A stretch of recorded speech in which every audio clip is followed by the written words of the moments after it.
everyone, welcome to our channel. I'm Vic. I'm Nick. I'm Andrew. And I'm Sam. And we are NV Board Gaming. And today we're going through Dinosaur World. This is a game designed by Brian Lewis, David McGregor, and Marissa Mazura, and it's published by Pandasaurus Games. Nick is going to go through how you play, and then we're all going to give our reviews. All right, welcome to the table. We are set up for a two-player game of Dinosaur World. As usual, I'm just going to give you a brief overview. It might even be briefer than usual, just so you get a feeling for what you're doing in Dinosaur World. I'm not going to go over the rules for Dinosaur Island to compare them. I'm going to assume you have not played Dinosaur Island, and I'm just going to go in and show you a little bit of how Dinosaur World works. So first off, we got our own player colors here. We have a few objectives. We have an A, B, and a C objective that were dealt randomly. You also have some special attractions over on top and some paddocks for dinosaurs on the bottom that we're going to draft in turn order. It'll be, since it's a two-player game, it'll be the first player is going to pick any one of these six. They're going to need the opposite when it's their turn again, but it'll be 1, 2, 2, 1. So the first player will draft, the second player will draft two, again, opposites. You don't want to pick two the same. You have to pick a paddock and an attraction. And that's the way that'll work. You'll get victory points if you pick one that has victory points listed at the top right. And you do not have to pay the cost for the first time. You're just going to go ahead and take the two tiles. Let's say I took these two, and you're going to place them adjacent to your welcome center. Like this is fine. Now you have built out a little bit for free. The ones that are not picked will just be discarded in the respective pile over on this main board. So we'll say that my opponent took those. We're not going to worry too much about what my opponent does in this overview. We're just going to worry about this board right here. So we have a first player. We already know that. They're going to get 8 coins. The other player, in this case, will get 9. And you're going to pick a special right here. You get 5 of these. You're going to pick which one you want to go ahead and put in this recess slot right now. It will trigger off now, and it will trigger off again at the end of every round. So if I want security, I can go ahead and put that right there. There's stuff for coins, stuff for workers, stuff for advanced DNA, stuff for basic DNA. So I will go ahead and select the security, and that will move up my security 1 for free right now, and it will do that at the end of every round here forward. And that is free. We also start with our DNA here. You're going to have 2 basic DNA of every color. You're going to have 1 advanced DNA of every color. You have, and just to learn symbology here, this is a threat tracker in red with these 3 dots. Your threat tracker is going to start at 0. This is your security, which I just moved to 1. That will start at 0. And this is for your Jeepal Tour, and that's going to start at 0. And that shows how many spots you will move on your board when we get to that phase. We do have a reference sheet here, and we can just go over what we're going to do in every phase of the round. This game is 5 rounds. You can play a longer game if you wish, but standard is 5 rounds. You're going to have 5 different phases. So let's just go over the phases. You're going to hire workers in turn order. All that is we have a deck of cards here that are labeled Worker Database. You're going to deal out, in a 2-player game, you're going to have 3 players plus 1, and the first player is going to pick which of these meeples they would like to get. Different colors give different abilities. They also have these worker placement spots, so if you notice this danger tour that I took, if you take a look at that, that requires a purple worker in order to go ahead and activate this on the Jeepal Tour. So I might want a purple worker, and this one is actually the only one that offers a purple worker, so let's say I take it. I will take that, and I'll take all the meeples associated with that. That's all that's going to do. And then I can discard this, and then my opponent is going to take one. They're going to get all the meeples from that color, and we're going to discard this. So all 3 are gone, and we have our meeples. That is the very first phase, hire workers. Next phase we have is public actions. Public actions are the spots on the main board. So we can assign workers and or spend money to do various things on the main board. So let's look at the main board. Over at the left here, we have spots where it will cost you a worker, and this is all labeled on the board if you can't see it. It costs you a worker and the coin value to take one of these tiles and place them in your park. So here, if I were to take this, it would cost 4 coins and a worker color of my choice. Put this in my park. It has an ability here that, and it shows excitement. So let's break down a tile. So that's the cost up here in the name.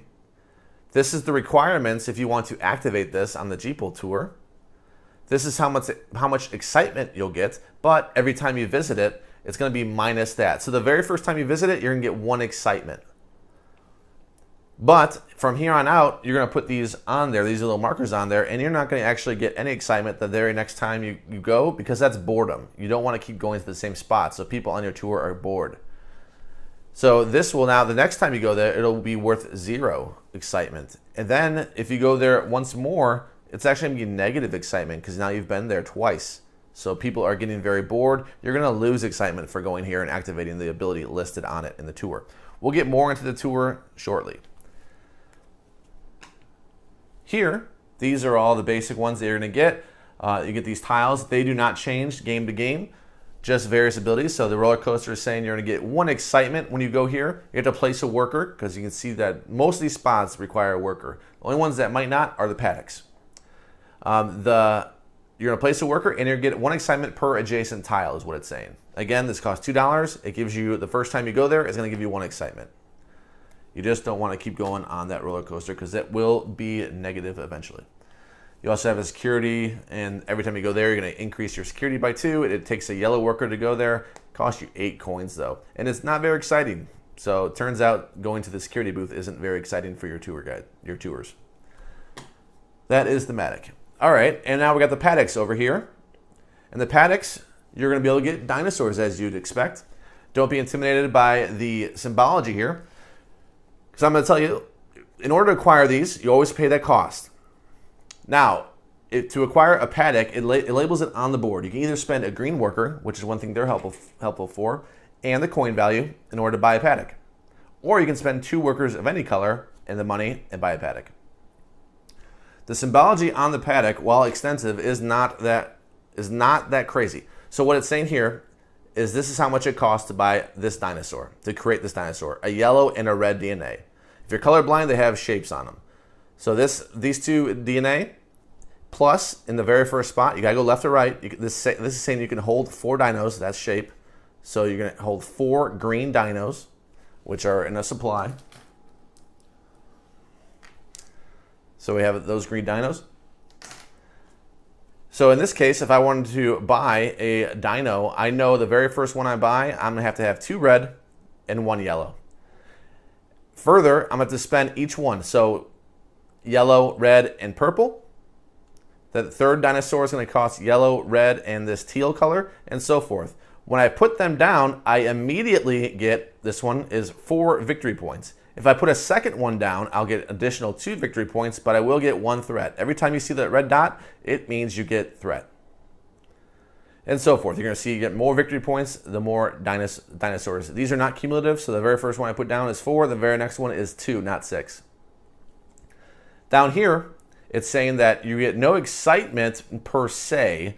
You're going to actually lose excitement based upon how many times you've been there. But based on the number of dinosaurs, you're going to get excitement. You can see it labeled right here.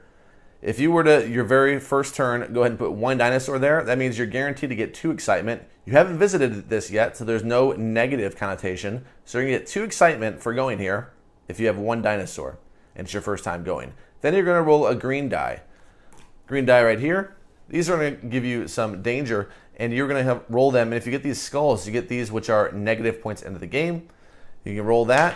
And I rolled nothing, so I don't take anything. That's every time you end up in a paddock that shows one of these dice. There's red, purple, and green based on the type of dinosaurs that you own and the paddocks that you own. So that's that. There's also going to be dice here, which give you DNA. You put them in a bag at the beginning of the round, and you're going to shuffle them up. It's going to be 4 dice for a 2-player game. You roll them, and you can acquire this DNA just by spending workers. So there's a graph on the board that shows you could spend a blue worker, which that's the specialty for these, in order to get what it says on the dice, plus a DNA of your choice. It can be advanced or it can be standard. So if I were to spend a blue, I could take these 2 yellows and move them up on my DNA, and an additional 1 of my choice. Or alternatively, I can spend any worker and get 1 dice. If I were to spend 3 workers, I would get whatever it shows on this dice times 3. So in this case, 6 yellow DNA. Always an option. This will then be discarded, and that's that. and that can be my turn. We go back and forth trying to do these actions on there. Once we decide we don't want to do any more public actions, we move to the next phase, which is private actions, as you might guess. Private actions are done simultaneously. You look at your board and you do actions based on what you would like to see. So these are spots on your board. You can splice over here, which is to spend weaker, more basic DNA in order to get these advanced ones. You can go here and get these with this. You got to make sure you left meeples over from doing the private. So what I'm saying here is all based upon what meeples you have left over. You can go here and get funding. These just give you coins, and you can see green is good at getting coins. They get +1 coin for every one you go here, every meeple you put there.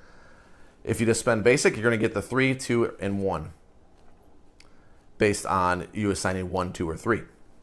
Here is where you can upgrade security. You can see yellow is a little better at that. Every one you put there, you're going to upgrade security. You will have to pay the cost as it goes up, but you will get a $1 discount if you assign yellow workers here. So you can see on your main board, it'll cost, if I wanted to upgrade security, it's only cost me a coin. If I did put a yellow there, it would cost me 0 right now. But as I move up, it gets more and more expensive based upon the threshold here. Next, you have the Jeepal Garage. You can assign workers here. There's 3 spots in all these. You can assign them to move up your, this purple one right here. So it's going to move your Jeep faster in order to do better actions, more actions as the game progresses, which we'll get into in a following step. But you can move up this track, and you can see the same concept. You're going to go ahead and spend money, but you will unlock different things. So that one that I upgraded to security, I can put more of these out if I cross threshold. So if I go up to this level, I can put another one out and immediately get those 2 coins, and it will, at the end of a round, also give you another 2 coins. So that's every time you cross that threshold. On top of that, you'll also get another arrow, which means you get 3 movement. You start the game with 2 movements on the Jeepal Tour, which we'll get into, like I said, but now you have 3 if I were to be at this level. So that's how you upgrade your Jeep Tour. And here's where you make dinos. It's the only spot to make dinos unless you acquire a spot out here to make dinos. So the basic spot right here, your private one, then the private boards are the same for every player.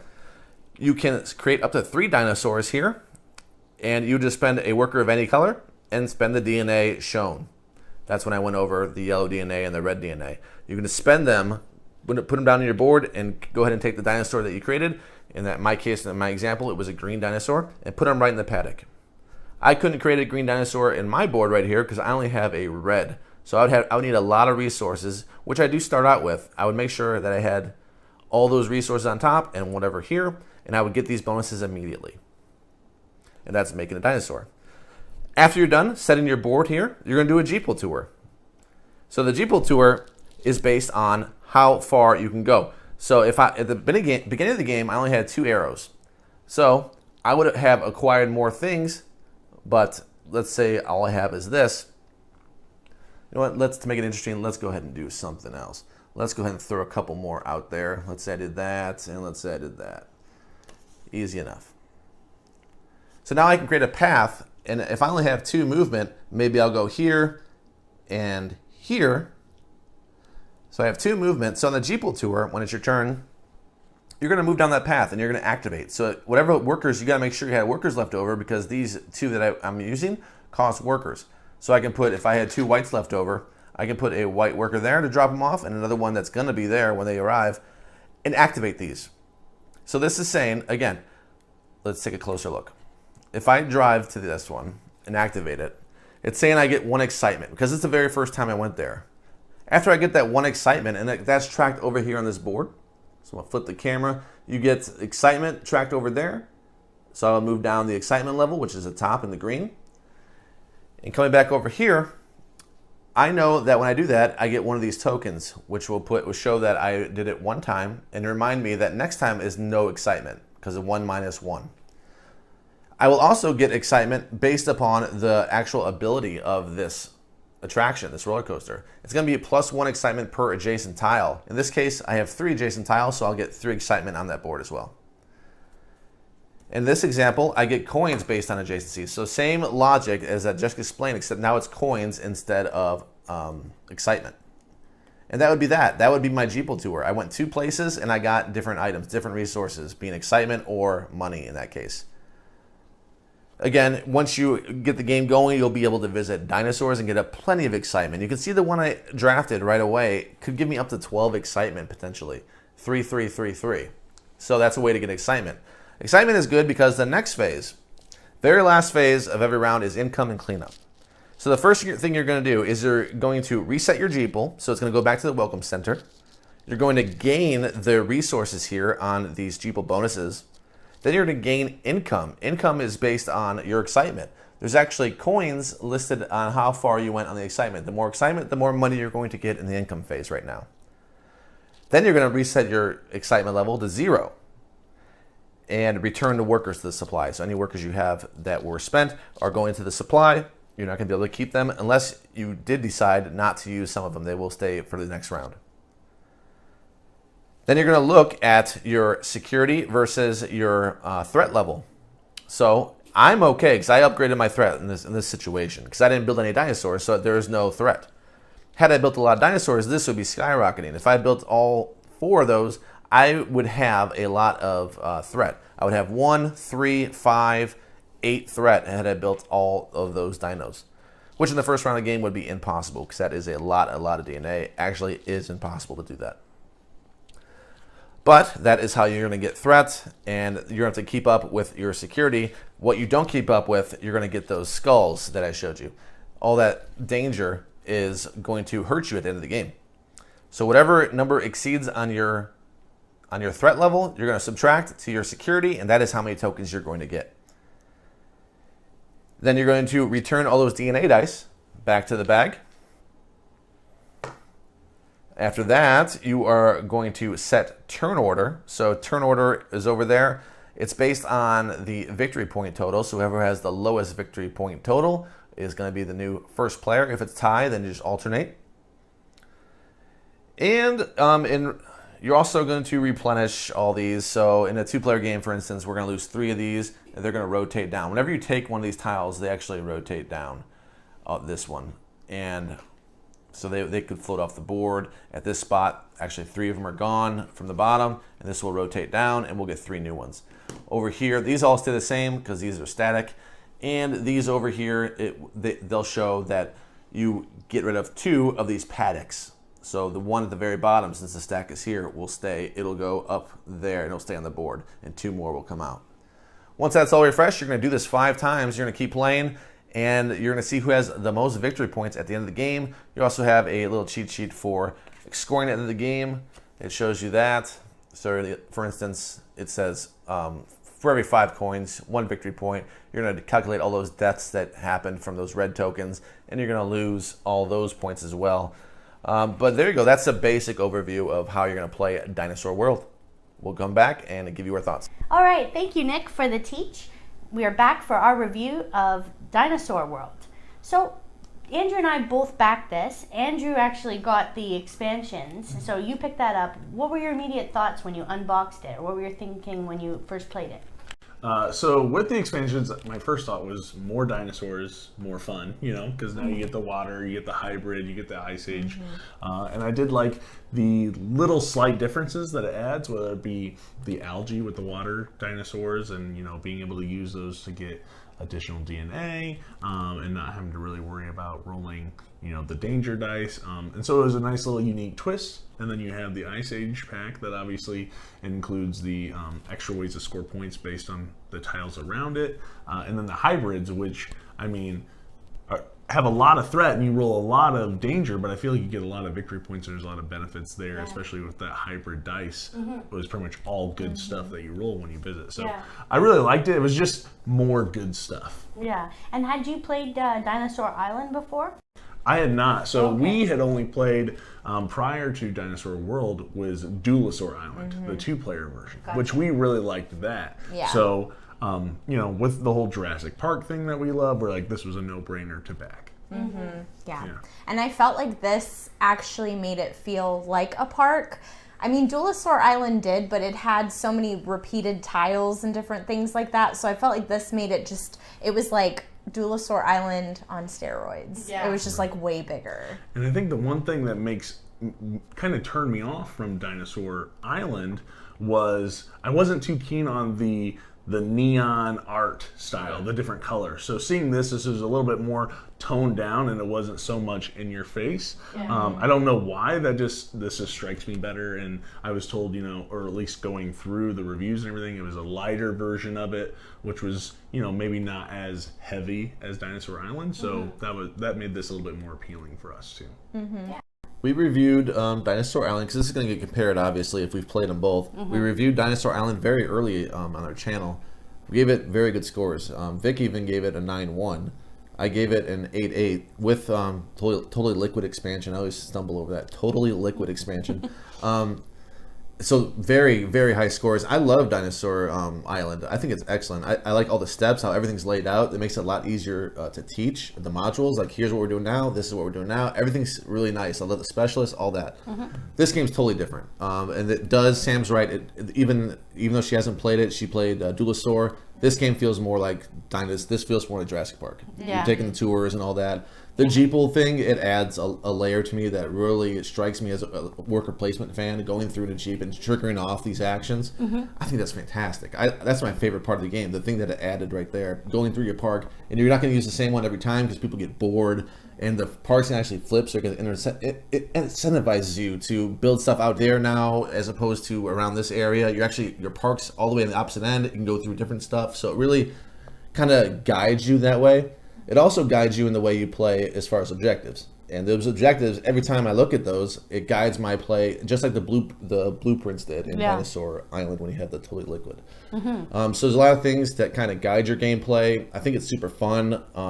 Let's go into positives as far as, what do you think, Vic? Positives. Yeah, so right off the bat, just to piggyback off of Sam and Nick, I do feel that it was very true to the Jurassic Park theme. So if you do enjoy themes or you want to feel more immersed in the setting, it does. And then the whole Jeepal thing, the allocation of workers, where, wow, these workers really matter, about the decisions you make. It feels like there's a lot of meaningful decisions in the game, because everything from how many workers you're going to use to acquire parts. There was one round in the last one that I just held off buying or purchasing in any paddock capacity because I just wanted to save those workers desperately for my park now that it was so big on the final round. So it's certainly interesting. Or maybe you need one more for an objective, and now you got to use that worker. I mean, there's so many ways to use the workers. So I really like that, the meaningful decisions. And I would say that that's like the biggest thing I like the most about the game. What about you, Sam?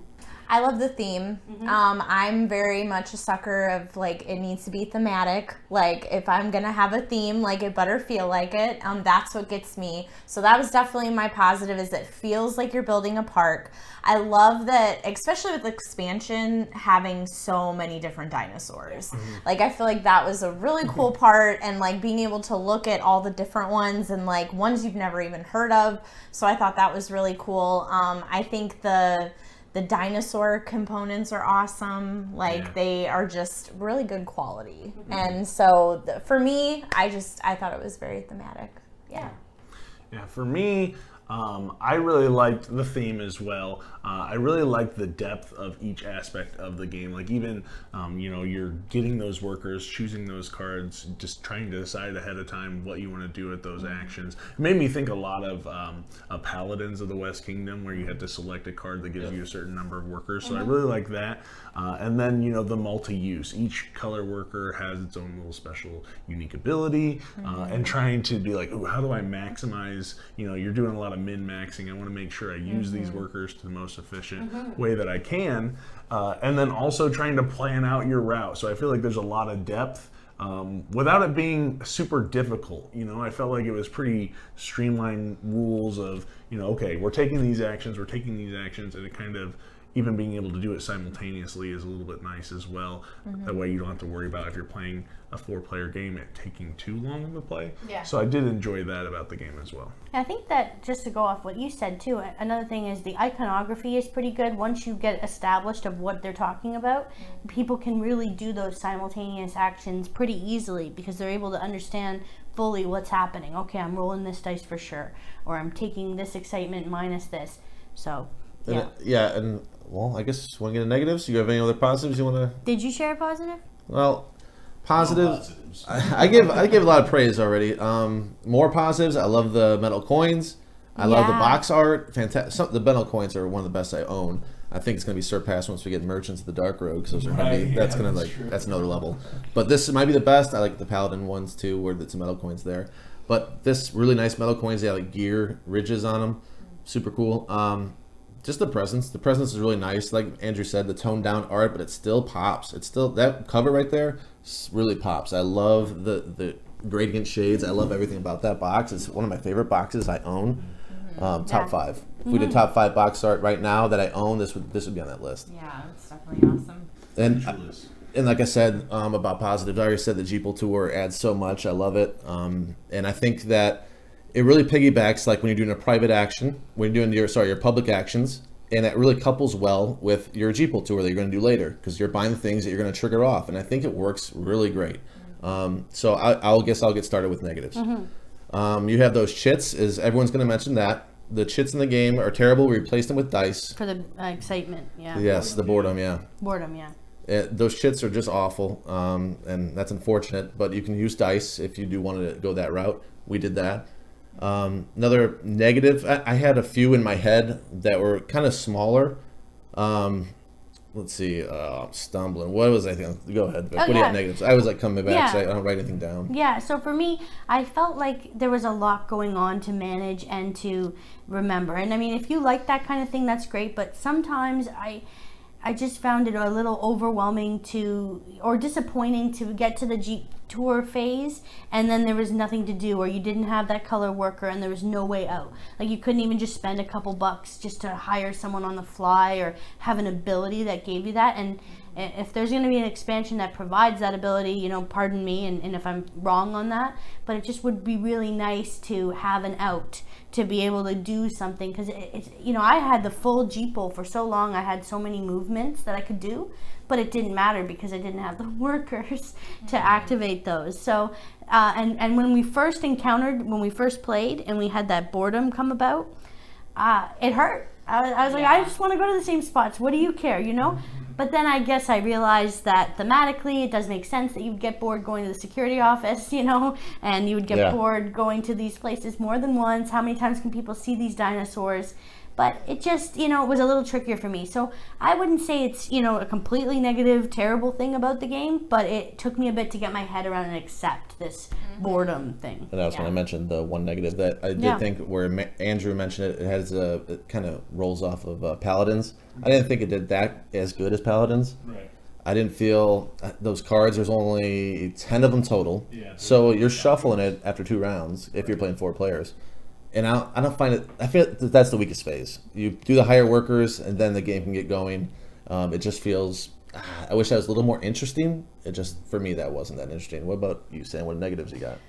I agree with Vic on it kind of just being like a lot going on. So I feel like that can be a little overwhelming. It is a heavier game, but with the whole Jeepal Tour too, like you can't have 2 dinosaurs next to each other. Yeah. So that kind of, I felt like hurt me a little bit because I would have to be like, have them spaced out, and then I'm going through places that aren't exciting. So obviously, like security and, other stuff, like it's not as exciting, obviously, as dinosaurs. So I thought that was kind of just a negative for me. Like you can't have 2 dinosaurs next to each other, I mean, come on. I'm like Jurassic World had them like all next to each other. So, and then all hell broke loose. So, I mean, I think it was just kind of sometimes a little too much to manage. But if you're into that kind of thing, it's all right. Yeah. So, yeah, that was probably like my only negatives, I would say. Yeah. For me, I think I had some issues with the rule book. It's really not that difficult of a game, I think, to learn, but I think just going through the rules makes it a little bit more convoluted than it needs to be. And then my biggest issue with the game was probably the kind of cleanup phase at the end, trying to remember everything that you need to do, especially if you're throwing in like the expansions. Like if you have the algae, remembering to decrease your excitement, remembering, to pull off tiles, and remembering, when you take everything. And so it just gets, to me, I feel like there'll be little bits. I'm like, oh, we forgot to take these tiles off. Oh, I forgot to do this. Oh, we forgot to do that. Just like little things. There's a lot of little rules that you might miss or that you have to go back and continue to look at. One thing too, like I wish it was a little bit, I know it's kind of there, but I did overlook it. I think when I first was learning it was after the third round, you're moving that entrance to your park, which is, I like that part of the game. I just felt like at the very beginning when I was trying to figure it out, it was hard to find in the rule book a little bit for me. Yeah. And so maybe that's just me, but I felt like the rule book could have been a little bit better. But yeah, so I have issues, same thing with those little chits. Horrible little chits. Those were really annoying. That actually, I'll probably add that, is they were sliding all around. Like if you just move your arm a little bit, they're like all over the place. So the dice was helpful. Like I felt like that actually stayed where it was supposed to be. Right. Yeah. Whereas before I was like, oh no, like, you know, if you just like move your arm a little bit. Yeah, because for a huge game that takes up a lot of table space, you got some real tiny pieces, whether it be the workers or the board. Like they're really small pieces. So yeah. I guess table space in general could be a negative. If you don't have a big table, this could be a big issue for you. That's what I was thinking when I was grateful that we have this bigger space to play with 4 people, because you're building out a park. You need all the space for all the dinosaurs. Everyone needs to be able to grab those pieces. The workers so small, so tiny little meeples. And that's cool because you have the tiles, and I understand they can't give you like a gigantic mini to put for, I get that. But it's a lot of stuff. And then when you add the expansions and you've got all those dinos, there's like 4 or 6 of each one, depending on the dino. And then you got the tiles, and then you need the space for the bag and the dice. And where are you going to roll?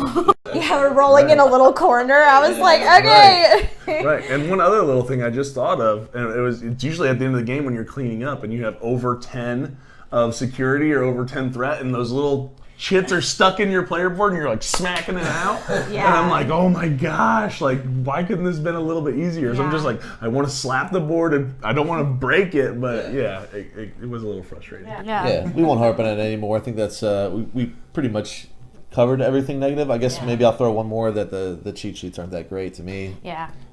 There's even an error on them. If you look at it, it says something about a green worker doing more on a Jeepal Tour, which actually is the purple worker. Yeah. So it's something that was overlooked in production. And they're not that helpful until the end of the game. Then it is a little helpful. I just don't find the cheat sheets very helpful in this one. Yeah, not once did I reference it, and I love cheat sheets. Yeah, so that's a little bit. Yeah. You know, these are small things. The biggest thing probably was the chits, and maybe a lot of things going on, a lot of cleanup. All right, so scores. Yeah. Who do we think is going to be the highest? I don't know. Give yours first. Me? Yeah, we'll go down the row. All right, well, I gave this one very high. So, let's see. I gave 8.8 to Dinosaur Island with the expansion. It would be a little less without it. I am giving this one slightly higher. It's an 8.9. So just barely. If you ask me, held the gun to my head, which one do I want to play? Probably Dinosaur World. I love the Jeepal thing that they added. I love thinking about where I'm going to put these workers, how long. I can't trigger them every turn, which I actually like. I don't like doing the same thing over and over, trying to build that, you know. I don't know. It just sounds like you're exploiting one thing over and over. Like, change it up. Let's go do something else. I don't know. I like that. That's a plus for me. 8.9, huge score for me. Yeah. So for me, I had to think a lot about this one, and I referenced what I had to say about Dinosaur Island. But all in all, I gave this an 8.6. So 9.1 went to Dinosaur Island. That was earlier in my gaming career, so I could probably take that one down realistically. 1 year earlier in your gaming career. Yeah. I could probably bring that one down realistically to like an 8.8. Okay. Or, so it's not too far off Dinosaur World. I just find the simplicity of Dinosaur Island and the streamlined, like you have a secret blueprint in the expansion, and you've got the specialist, and you've got your own. Specialists are cool. I like the specialist. I like having that CEO and having those extra special abilities that other people don't have. I don't know. I'm a sucker for that. So that's what gives it the edge for me. Okay. And then, like what Sam and I both mentioned, it's just a lot going on, and I felt frustrated when, I forgot to roll that allergy die, guys. Sorry. I didn't take this into account. Sorry. I don't like to do that. Yeah. What about you, Sam? I actually gave it. I loved Dinosaur Island. Like I really did. It was one of my top games for a while. Yeah, for a long time. And when this came out, I was like, oh, this is so awesome, but I feel like there was a lot going on. And so I'm like, man, I feel like if Dinosaur Island had this extra stuff added to it, it would be perfect. So I gave it a 7.5. I went back and forth with it, though. I was going to give it an 8, but I went with 7.5. I figured you'd be the lowest, but I was just want to check. So for me, having not played Dinosaur Island, this one, I would really like the game. I know I ripped on it a lot on the negatives, but all in all, I still really like this, and I give this an 8.5. So I really love the theme. I really like how deep it is. I would really love to see some specialists in here, just as a little mini expansion or something. I think that would really bump this up to a 9 for me. Well, we have the cards that don't really say much in the rule book. Right, yeah. I haven't seen anything in the rule book about the extra cards, other than the one that says instead of, you can use it to exchange 2 workers for 2 other different colored workers, and that's it. And if you don't use it, you get 7 points at the end of the game. But I haven't looked really into the other cards, so I'm not sure. And I didn't see them even mentioned in the rule book, so I was a little confused about them. Maybe I'll have to check the Kickstarter page. Yeah. Pretty good scores. We got here. It's a range of 8.9 to 7.5, so that's a pretty high scores, I think, across the board. Yeah. Overall, we liked it. We have different experiences with dinosaur games, so you kind of get a feel for what you may feel about it if you have only played Dinosaur, or you have played Dinosaur Island, or you haven't played that. Take what you will from our reviews of this game. Thank you so much for joining us. If you enjoyed the video, please click the like button. It helps to grow our reach for our videos. And subscribe to our channel for more great content. We'll see you next time. Bye. Bye.